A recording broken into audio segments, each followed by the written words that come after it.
안녕하세요. 캠퍼스 정보센터 플러스입니다. 정유년 새해가 밝았습니다. 새해가 되면 올 한 해의 목표가 담긴 계획들을 세우는데요. 보다 많은 사람들이 소망하는 계획은 무엇일까요? 1위는 운동과 다이어트였습니다. 외국어 공부, 자격증 획득하기가 그 뒤를 이었고요. 이외에는 금연과 금주, 연애 등이 있었습니다. 여러분 모두 소망하는 것들을 이룰 수 있는 한 해가 되기를 바랍니다.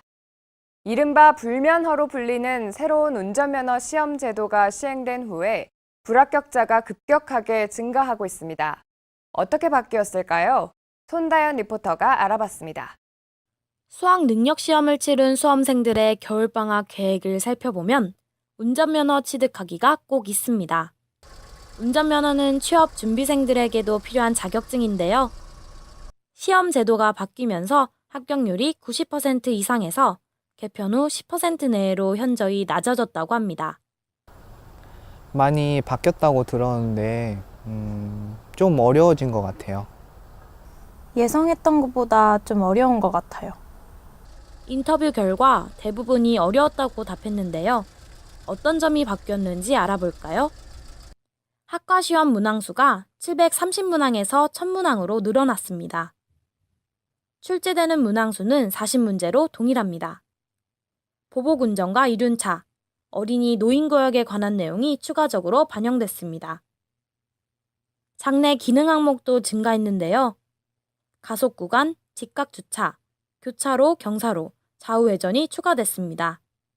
뿐만 아니라 실격 사유도 더 확대됐습니다. 도로주행 시험은 기존 87개에서 57개 항목으로 간소화됐는데요. 간소화되었다고 마음을 놓아서는 안 됩니다. 변경되기 전과는 달리 배점이 커졌기 때문입니다.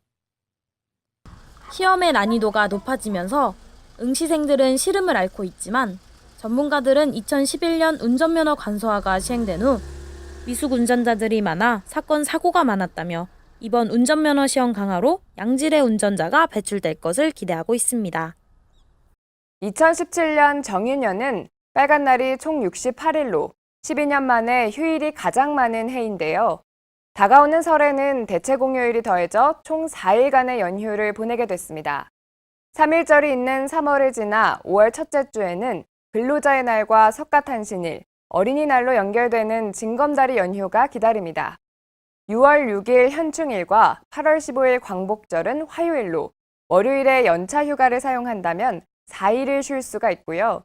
주목할 만한 연휴는 10월, 추석 연휴 기간입니다. 개천절과 추석, 한글날까지 황금 연휴가 이어지는데요. 10월 2일 월요일에 하루만 휴가를 내면 9월 30일부터 10월 9일까지 무려 열흘 동안의 휴일을 즐길 수 있습니다. 또 올해 12월 25일은 월요일로 3일의 크리스마스 휴일을 보낼 수 있게 됐습니다.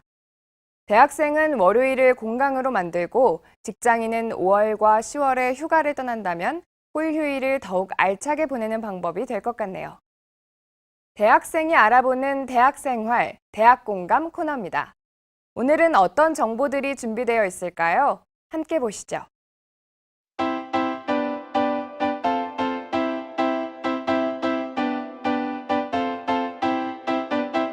네, 안녕하세요. 대학공감의 장승입니다. 대학생 여러분들, 종강한 지 벌써 3주가 되어가는데 방학은 잘 보내고 계신가요?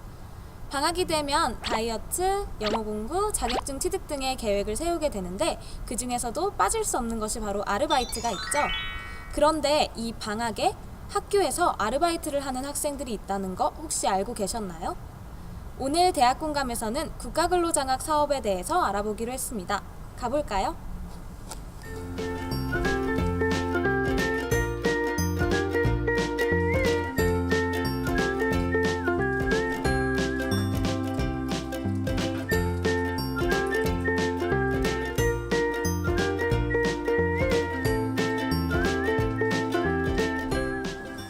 근로장학생으로서 어떤 일을 주로 하시나요? 저는 학생복지팀에서 근무하고 있는데 이제 학생들에게 의약품을 불출하거나 그 불출한 의약품에 대한 관련 서류 정리하고 또 학생들 서비스에 대한 업무를 하거나 또 관련 서류 같은 거 정리하는 그런 역할을 하고 있습니다. 그럼 이제 다른 아르바이트들에 비해서 근로장학이 좋은 점이 있다면 어떤 게 있을까요? 일단 시급이 다른 아르바이트 시급에 비해 좀 세고요. 그리고 더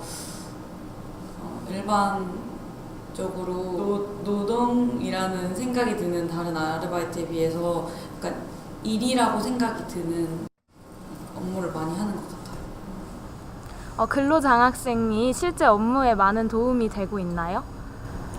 아무래도 인원이 한 명 더 느는 거니까 사무실에. 그리고 또 저희 부서는 행정부서다 보니까 좀 한 명이 자리를 비우면 뭐 전화 같은 것도 자주 오고 민원 업무나 그런 게 이제 많이 도움이 되죠.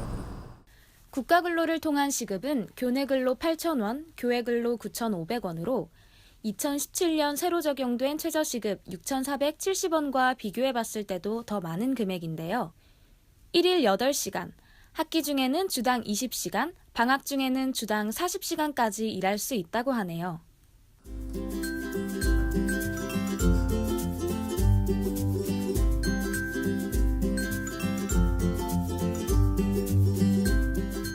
어떻게 하다가 방학 때 근로장학을 신청을 하게 됐나요? 저는 저번 학기에도 과 사무실에서 근로장학생으로 일을 한 적이 있는데 방학 때도 학교에 있어서 용돈도 벌고 다른 일도 하려고 근로장학생을 이번 방학에도 신청하게 되었습니다. 소득 8분위 이하, 직전 학기 평균 70점 이상인 국내 대학 재학생이라면 누구나 신청할 수 있는 국가근로장학.